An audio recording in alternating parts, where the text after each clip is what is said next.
mga siblings si David Licauco, inamin ang pagkakilig na finally ay na-meet na nila si Barbie Forteza.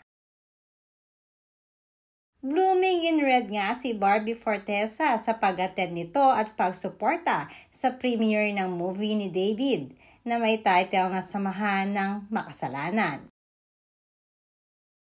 Pinagkaguluhan agad si Barbie nang dumating ito dahil na rin sa kanyang bagong look. Kaya naman hindi mapigilang magkomento ng mga netizens na sabihing mukhang talagang moving forward na ngayon si Barbie. Dahil sa pagpapagupit ito ng kanyang buhok, ay indikasyon lamang di umano ito na sadyang burado na si Jack at may bago nang nagpapasaya ngayon kay Barbie.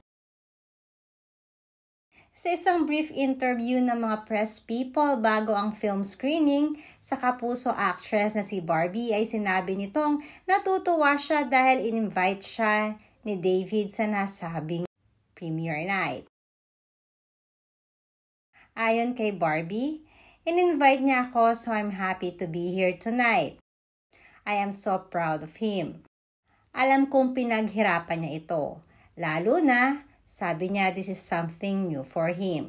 Noong una medyo nangangapa pa siya, pero he's so excited na now tapos na, papanoorin na natin, sabi ni Barbie.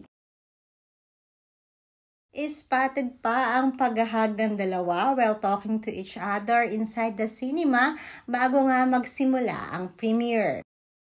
Sinasabing special request din ni David na magkatabi sila during the screening. Sa Samahan ng Mga Makasalanan movie nga ni David ay kakaiba ang naging roleplay niya dito dahil isa siyang mission to redeem thieves, drug dealers and gamblers among others from their sins.